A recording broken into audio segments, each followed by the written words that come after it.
Please माफी चाहेंगे, बाकी बाकी किस चीज की माफी है, ये माफी दे ही दो क्योंकि थे तो स्टूडेंट हो, थान जान देनी पड़ेगी, थार कोई ऑप्शन को नहीं। आ जाओ आ जाओ, हम शुरू करने जा रहे हैं वर्ल्ड ज्योग्राफी, विश्व भूगोल, वर्ल्ड ज्योग्राफी।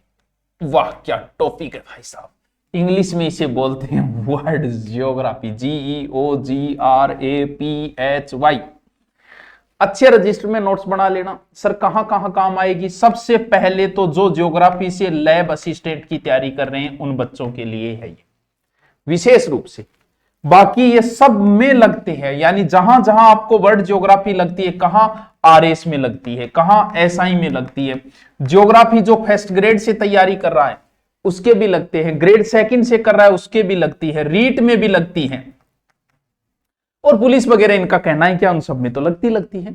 यानी हम आज टॉपिक कर रहे हैं वर्ल्ड ज्योग्राफी, और नोट्स जो है वो मैं आपको टेलीग्राम पे डालते जाऊंगा। अगर साथ साथ में आप बना रहे हो तो भाई जी सुनने पर ही सुहागो है। तो सबसे पहला टॉपिक है पृथ्वी की आंतरिक संरचना, पृथ्वी की आंतरिक संरचना, आंतरिक संरचना।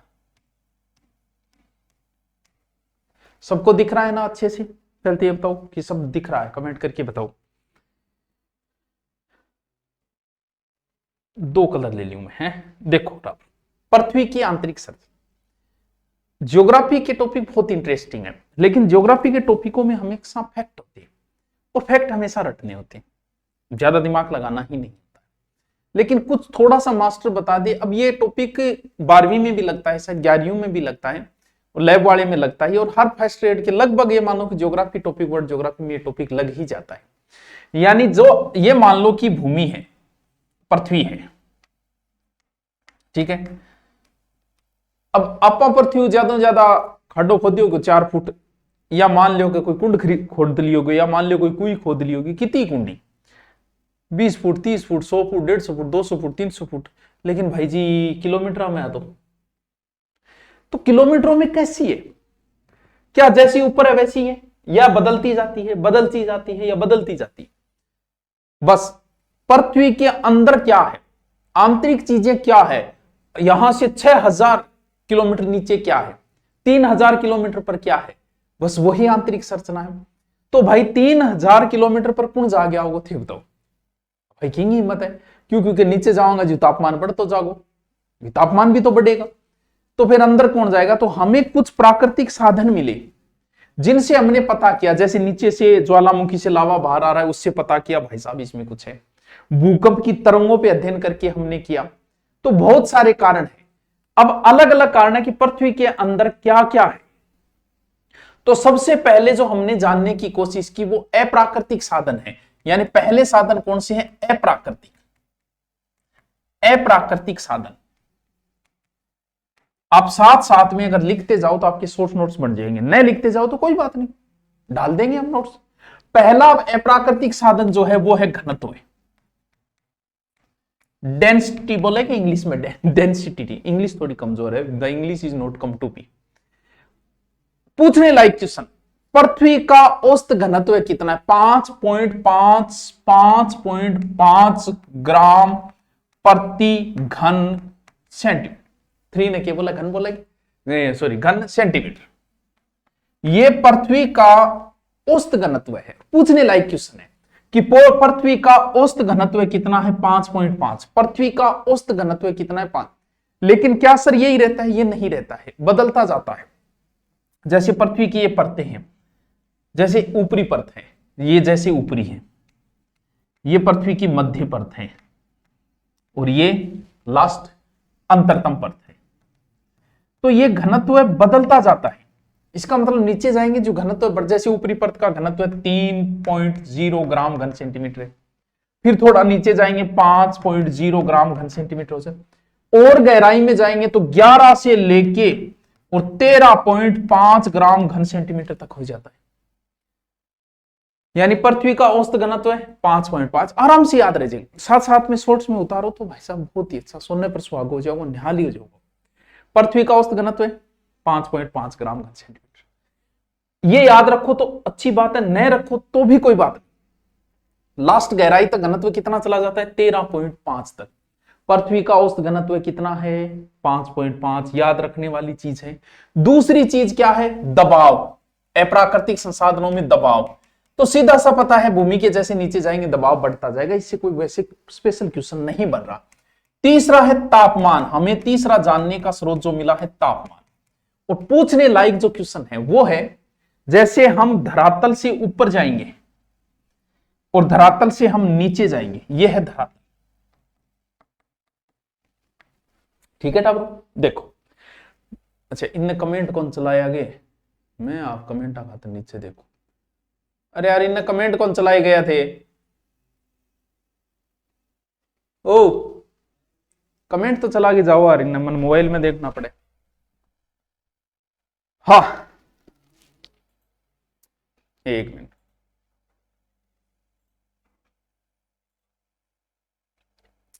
आयो, विज्ञान की क्लास लगा दीजिए। ये भूगोल प्रयोगशाला की तैयारी हो जाएगी क्या? ये बता रहा हूं, इतनी पर्याप्त है। गुरुजी सब इंस्पेक्टर बैच से नहीं होना, सब इंस्पेक्टर बैच से नहीं होगी ज्योग्राफी की तैयारी, क्योंकि ज्योग्राफी में कुछ टॉपिक ऐसे हैं जो आपके सब इंस्पेक्टर में नहीं है, इसलिए वहां की तैयारी नहीं हो पाएगी। बस ठीक है, यही करनी पड़ेगी, स्पेशल करनी पड़ेगी, क्योंकि ज्योग्राफी के 66 टॉपिक लगते हैं यार, वर्ल्ड क्यों कौन करवाता है। अब देखो क्या बताया वो, पृथ्वी से ऊपर जाए और पृथ्वी से नीचे जाए। अगर पृथ्वी से ऊपर जाए तो तापमान घटता है, 165 मीटर पे 1 डिग्री सेंटीग्रेड घट जाता है। लेकिन नीचे जाएंगे तो तापमान बढ़ता है। तो यार की साइलेंट को नहीं, तापमान बढ़ता है, यानी 32 नीचे जाएंगे किलोमीटर पर 1 डिग्री सेंटीग्रेड। अब थन बेरो है कि नीचे, 1 मिनट होल्ड रखियो, 1 मिनट देखो ना, सॉरी 32 किलोमीटर 32 मीटर। हाँ, जब देखो अब थन ही बेरो है थे, कदी कुई में बडेड़ा हो गए, कदी कुई में बडेड़ा हो गए। किलोमीटर कौन मीटर है, कुई में कदी बडेड़ा हो गए। कुई में जिया जिया थे अंदर जाओगा नहीं, गर्मी महसूस हो जाए। रुचि तो प्लान सी की तैयारी, प्लान बी तो बाबूजी बनना रहा है, लेकिन प्लान सी के वे, प्लान सी कौन सो है? Please tell me, plan C क्या होता है? वो कौन बेरो अभी तक मैंने भी सी आर थे, बताइए कौन सो है?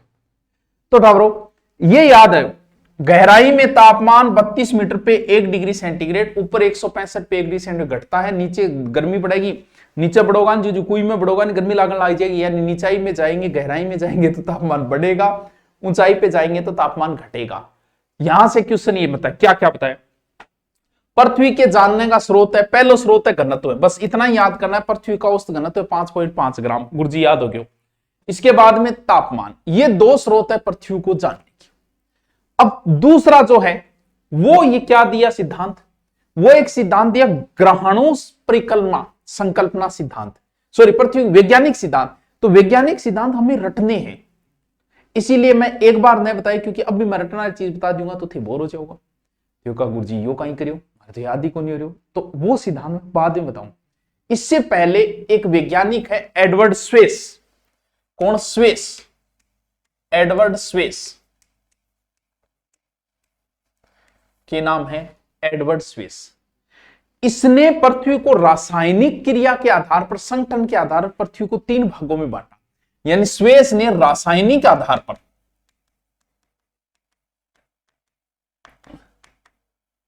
बहुत इंपॉर्टेंट है, स्वेस ने रासायनिक आधार पर पृथ्वी को 3 भागों में बांटा। ठीक है, कौन कौन सा भाग? आप पूरी पृथ्वी नहीं बना ली मैं, ये पृथ्वी है, ये 3 भाग बांटे उसने। पहली भाग सबको पता है सियाल, सियाल के नीचे कौन है? सीमा, सीमा के नीचे कौन है? निफे। अच्छा, सै से स्वेस, सै से सियाल, यानी स्वेस ने क्या बांटा? सियाल, सीमा और निफे, 3 भागों में पृथ्वी को बांटा। स्वेस ने किस आधार पे बांटा? सियाल, सीमा और निफे, 3 भागों में पृथ्वी को बांटा। सियाल, सीमा, निफे। सियाल, एक मिनट ओके हो, अरे क्या हो रहे हो,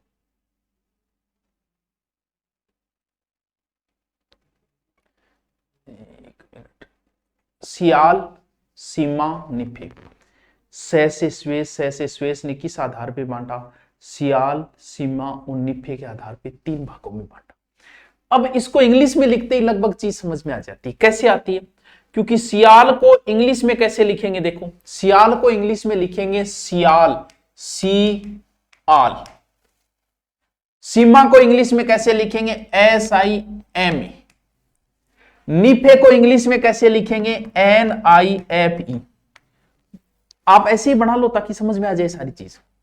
स्वेस ने पूरी पृथ्वी को रासायनिक संगठन किया, ये रासायनिक तो है, हाइड्रोजन, हीलियम, लिथियम, बेरिलियम, ये सब रासायनिक, यानी इनके आधार पे पूरी पृथ्वी को 3 भागों में उसने बांटा। पहला सियाल, फिर सीमा, फिर निफे। अब देखो इसमें नाम से लगभग आपका पता चल जाता है क्या, सियाल में SI और AL है, यानी इसमें सिलिका और एल्यूमिनियम है, अलग से लिखने की जरूरत नहीं है, लिखो तो लिख लो। इसकी रचना जो हुई है वो ग्रेनाइट चट्टानों से हुई है, ये ध्यान रखने वाली चीज है, क्योंकि आपके लेवल पे ये थोड़ी पूछेगा सियाल में क्या है, सबको पता है सियाल है सिलिका और एल्यूमिनियम बस।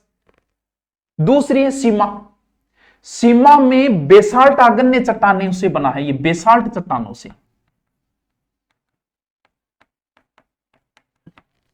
ये ग्रेनाइट, ऊपर ग्रेनाइट है, नीचे बेसाल्ट है। और क्या क्या है, सिलिका और मैग्नीशियम, ये अलग से लिखने की जरूरत है नहीं। तीसरी कौन सी है, अंतिम, वो है निफे, यानी तीसरी और अंतिम किस किस से बनी है, निकिल और फेरस। सियाल, एल्यूमिनियम, सीमा, सिलिका, अरे ये चीज सबको पता है सियाल सीमा ने, लेकिन ये चीज जरूरी है ना, सियाल ग्रेनाइट बनेड़ी है, सीमा बेसाल्ट बनेड़ी है, सीमा बेसाल्ट बनेड़ी है, सियाल ग्रेनाइट बनेड़ी है, सीमा बेसाल्ट बनेड़ी है, सियाल ग्रेनाइट बनेड़ी है, सीमा बेसाल्ट बनेड़ी है, बस यह चीज याद रखना रही है। बस ये बना ले चित्र, एकदम शॉर्ट नोट्स, एकदम शॉर्ट नोट्स। बताओ, ये तो याद होगी, ये तो याद होगी। अब एक बड़ा खतरनाक विभाजन आओ, जो वर्तमान में चलता है, अब चल रहा है, बस वही जरूरी है, जो वर्तमान में चल रहा है वही हमें याद करना है। देखो, लाम लाम कलो गुरु जी, लाम लाम राम राम बेटियाड़, भगवान जीव तेरा किए, क्या भी करो, अरे अच्छा बावड़ा काम करो रे। हाँ, अगलो बताऊं, बिहाइंड माई एमिगेशन, अगलो बताऊं, देखो तो बताऊं, नया मत जो है उसमें पृथ्वी को 3 भागों में बांटा है, और वही सबसे इंपॉर्टेंट है, और वही एग्जाम के लायक है, जहां से आपको प्रश्न पुटअप होता है वो यहीं से होता है। नवीन मत जो है वो, ये नवीन मत में पृथ्वी को 3 भागों में बांटा है। नवीन मत, नया जो अब चलता है वो सब पुराने हो गए, इसीलिए नया लेके आए हैं, कुछ नया करते हैं। क्लास अटक गई, कहां अटक गई क्लास, अटक रही क्या है, चल रही है, ये चल रही है भाई, अटक रही तो को नहीं। ये 3 भागों में बटा हुआ है, ये बड़ा इंपॉर्टेंट है, बहुत इंपॉर्टेंट है, साथ साथ में बनाते जाओ, ठीक है। हाँ जी, अरे कमेंट कर दो तो,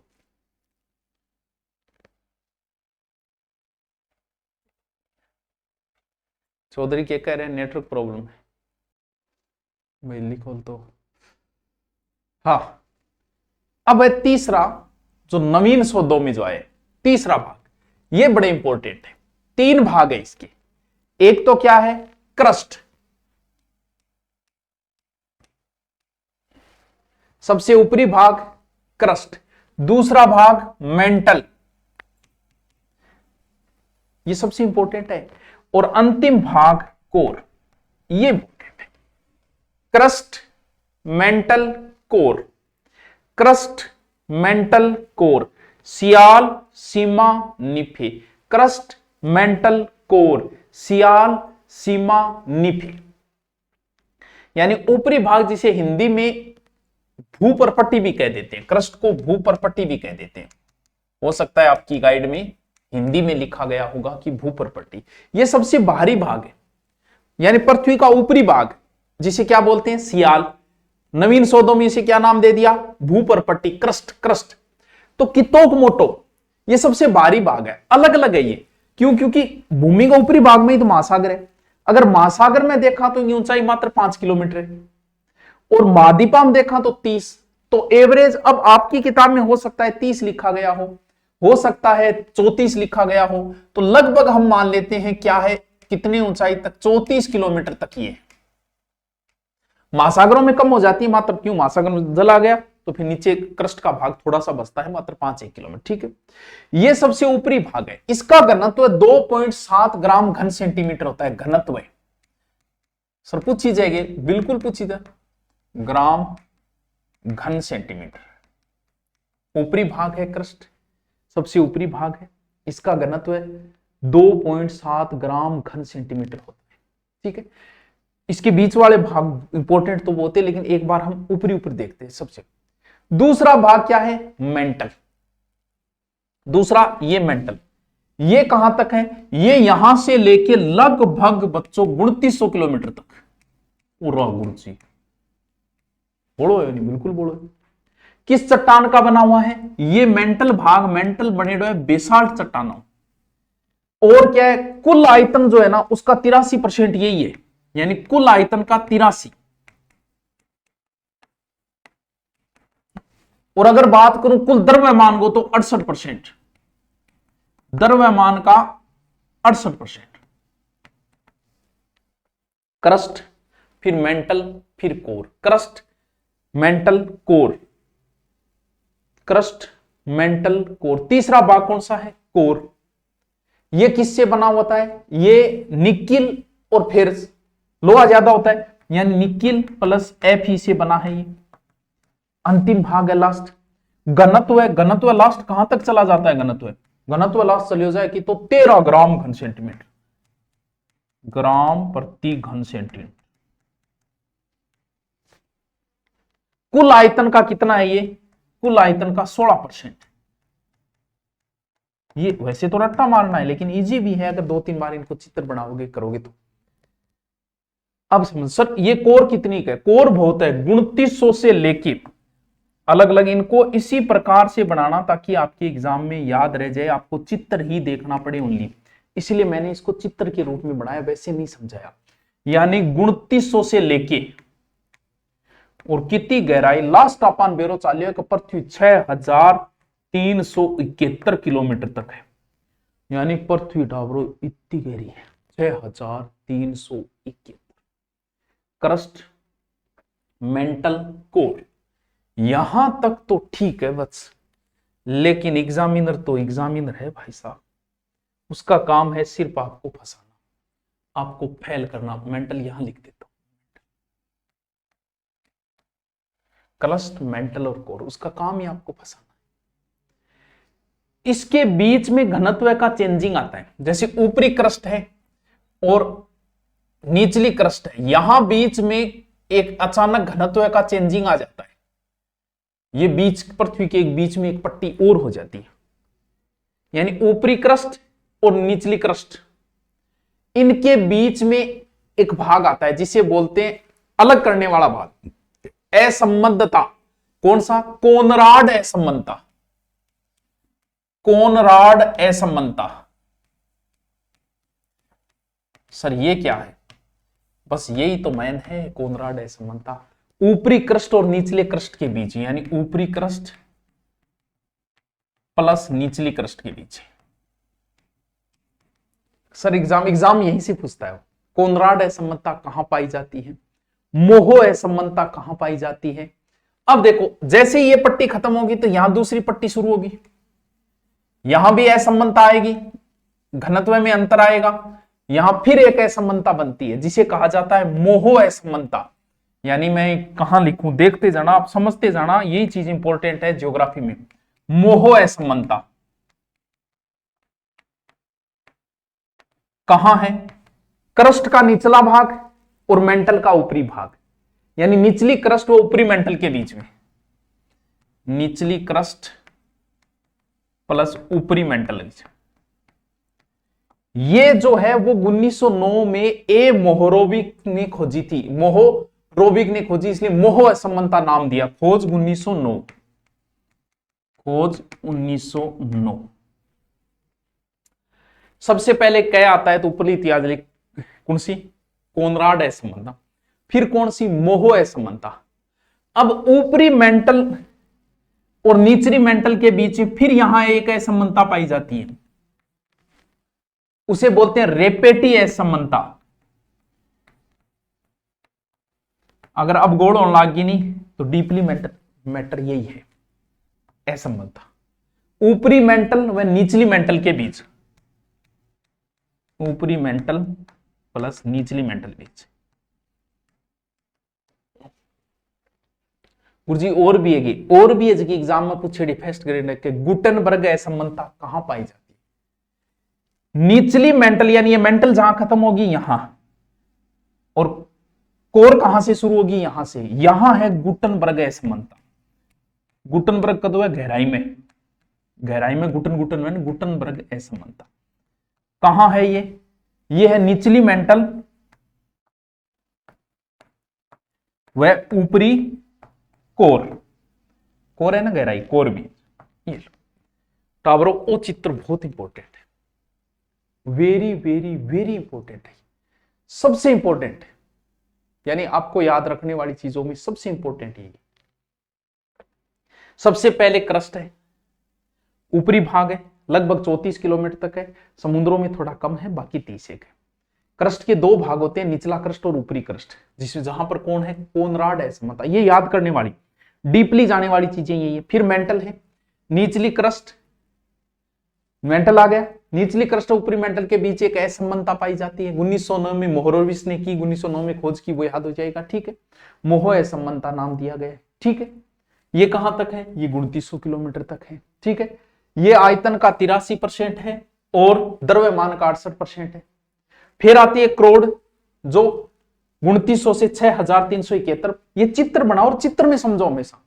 आप ज्योग्राफी के स्टूडेंट हो तो ये चीज चित्र में बनाना, इसी प्रकार देखना, फिर पढ़ने की जरूरत नहीं है कि क्रस्ट है, ये घनत्व है, ये कोनराड यहां है, ये यहां है। अगर एग्जाम में आए तो भी ध्यान में रह जाती, कोनराड ऊपर था, फिर मोह असमानता थी, फिर रेपेटी थी, फिर लास्ट गहराई में गुटेनबर्ग थी।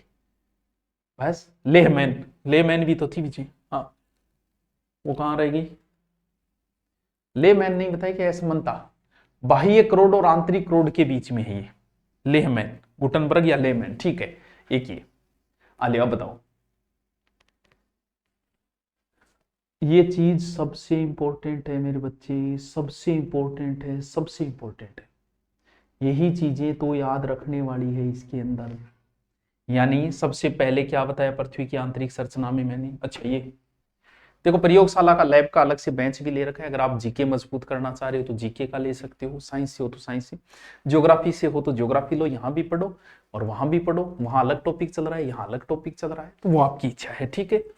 लैब का बेंच है। सबसे पहले संरचना, घनत्व बताया 5.5, तापमान बता दिया, ऐसे ही चित्र बनाओ, ऐसे ही नोट्स रखो। नोट्स का मतलब ये शॉर्ट, ठीक है। फिर मैंने स्वेस के अनुसार सह से स्वेस, सियाल, सीमा, निफे 3 परतें बताई। सियाल, सीमा, निफे बस शॉर्ट में ऐसे। सियाल में ग्रेनाइट भाग है और बेसाल्ट इसके अंदर है, ठीक है। फिर जो है नवीन मत के अनुसार जो बताया वो चीज इंपॉर्टेंट थी सबसे, वो याद रखने वाली चीज थी। सियाल, सीमा, निफे, सियाल, सीमा, निफे। सर याद रह जाएगा क्या? क्यों नहीं रहेगा भाई? है याद क्यों रहेगा? मेंटल 2900 किलोमीटर है, जिसमें बेसाल्ट चट्टानों की प्रधानता है मेंटल के अंदर, ठीक है। कोर अंतिम भाग है, निकिल फेरस, घनत्व 13 बताई दिया, कोर के अंदर ये घनत्व वगैरह, आयतन बताई दिया, विस्तार बताई दिया, ठीक है। अब बताओ इतनी बात आपके पल्ले पड़ी क्या? बताओ, या नहीं पड़ी? ना गुरुजी कौन पड़ी, तो रामायण है। अब क्या हुआ कि वैज्ञानिकों ने क्या बताया? वैज्ञानिक सिद्धांत, यहां से सीधा सीधा प्रश्न आता है जब आप फर्स्ट ग्रेड वगैरह की तैयारी करते हो, बाकी आपके भी आ सकता है, लैब में भी यहां से पूछा है। एक सिद्धांत है ग्रहणों संकल्पना, ग्रहणों संकल्पना, वैसे तो रटना है इसको। ज्योग्राफी का एक सिद्धांत दिया एक वैज्ञानिक ने, किसने? टीसी चेम्बरलिन ने। किसने दिया ये सिद्धांत? टीसी चेम्बरलिन ने ये सिद्धांत दिया। इसने क्या किया? पृथ्वी का निर्माण ठोस ग्रहणों से हुआ है। इसलिए पृथ्वी का अंतरतम भाग क्या है? इसने कहा कि पृथ्वी का आंतरिक भाग ठोस है। भाग क्या है? ठोस। ये एग्जाम में पूछा जा चुका है। दो प्रश्न बनते, एक तो ग्रहणों संकल्पना किसने दी? टीसी चैम्बरलिन ने। दूसरा सिद्धांत क्या कि ग्रहणों संकल्पना के अनुसार पृथ्वी का आंतरिक भाग कैसा है? पृथ्वी का आंतरिक भाग ठोस है। दूसरा एक वैज्ञानिक आया जिसने जवाहरीय संकल्पना दी। क्या दी? जवाहरीय संकल्पना। जवाहरीय संकल्पना किसने दी? जेम्स जीन ने। James gene. तो याद रह जाएगा कि जैसे जेम्स जैसे जवाहरीय। इसने कहा कि पृथ्वी का आंतरिक भाग क्या है? द्रव है। आंतरिक भाग क्या है? द्रव है। ठीक है। फिर एक तीसरा सिद्धांत है निहारिका सिद्धांत। निहारिका सिद्धांत ये किसने दिया? ये लाप्लास ने दिया। लाप्लास का निहारिका सिद्धांत बड़े इंपॉर्टेंट है। इसने कहा कि पृथ्वी का आंतरिक भाग कैसा है? गैसीय है। अरे वैज्ञानिकों थे एक जगह बैठ जाओ, मानने क्यों परेशान करो। ओके, ठोस है, ग्रह ठोस है, यह याद रखियो। ज्वार गैस, ओके। आंतरिक भाग की द्रव और निहारिका के गैस थे। तीनों एक जगह बैठ के बता दो, एक का ठोस है, एक का गैस है, एक का द्रव। कोई सिद्धांत पे नहीं पहुंच पाए हम। यानी वैज्ञानिकों ने ये एग्जाम में बहुत पूछे कि निहारिका सिद्धांत किसने दिया? लाप्लास ने। ज्वारीय संकल्पना किसने दिया? जेम्स जीन ने दिया। वो एक सिद्धांत और कौन सा है? ये ग्रहणों संकल्पना। बताओ। यानी पृथ्वी की जानने की पहला स्रोत हमने घनत्व वगैरह देखा, फिर वैज्ञानिकों की बातें देखी, कोई कह रहा है ठोस, कोई कह रहा है द्रव्य, कोई किस, तीनों याद रखना। फिर हमने क्या, एडवर्ड स्वेस ने क्या बांटा? सियाल, सीमा, निफे, तीन भागों में बांटा। ठीक है, सियाल, सीमा और निफे। बताओ क्या याद नहीं हुआ आपकी? फिर तीसरा भाग था क्रस्ट, मेंटल कोर। अब एक चीज और, ये पूरी पृथ्वी है। यहां से कई बार प्रश्न आ जाता है कि पूरी पृथ्वी में सर्वाधिक क्या है? पृथ्वी पे तो ध्यान रहे, पृथ्वी पे सर्वाधिक ऑक्सीजन है। भूमि पर, भूमि में भी, मिट्टी में भी सर्वाधिक क्या है? एक नंबर पे है ऑक्सीजन। ये अच्छा प्रश्न है, पूछने लायक प्रश्न है कि पृथ्वी के भूपटल पे सर्वाधिक ऑक्सीजन है, कितनी परसेंट है? लगभग 46.60%। पूछने लायक क्वेश्चन है। मिट्टी तो 2 नंबर है, सिलिकॉन। 2 नंबर क्या है? सिलिकॉन। क्या? 27.72। सिलिकॉन कितना? 27.72%। 2 नंबर पे पृथ्वी पे भूपटल में सर्वाधिक सिलिकॉन है। 3 नंबर पे है एल्यूमिनियम। एल्यूमिनियम ये पूछा जा चुका है। 8.13। पृथ्वी पे सर्वाधिक क्या है? ऑक्सीजन। 2 नंबर पे क्या है? सिलिकॉन। सबके ध्यान में सिलिकॉन रहता है। और 4 नंबर पे देखें तो है लोहा। कितने परसेंट? 5%। ये पृथ्वी का भाग है। पूरी पृथ्वी में सर्वाधिक ऑक्सीजन है 46%। 2 नंबर पे सिलिकॉन है, 3 नंबर पे एल्यूमिनियम, 4 नंबर पे लोहा है। बताओ क्या याद नहीं हुआ? ये पूछे जा चुके हैं, इनका क्रम भी पूछा जा चुका है। अब बताओ क्या समझ में नहीं आया मेरे दोस्त? क्या समझ में? बताओ बताओ। पृथ्वी की संरचना जानने के कुछ स्रोत बताए, घनत्व बताया, दबाव बताया, तापमान बताया, वैज्ञानिकों के बताया, ऐसे दिमाग में फिर सियाल, सीमा, निफे बताया, फिर क्रस्ट, मेंटल कोर बताया, और फिर पृथ्वी का ये सर्वाइव। ये पृथ्वी की आंतरिक संरचना थी। फुल डिटेल से हो गया। इसके अलावा आपको ज्यादा कुछ देखने की अब जरूरत नहीं है। एक टॉपिक अपना, एक दिन में एक टॉपिक करेंगे ज्योग्राफी के। 30 से 35 टॉपिक हम लगभग 50 दिन में कर लेंगे। हो सकता है कभी गैप भी आ जाए। अब कैसा लगा आपको? ये रोज याद करा दिया करो, नीचे कमेंट कर दिया करो कि सर पीडीएफ डालो। पीडीएफ आपको मिल जाएगी। Okay, thank you.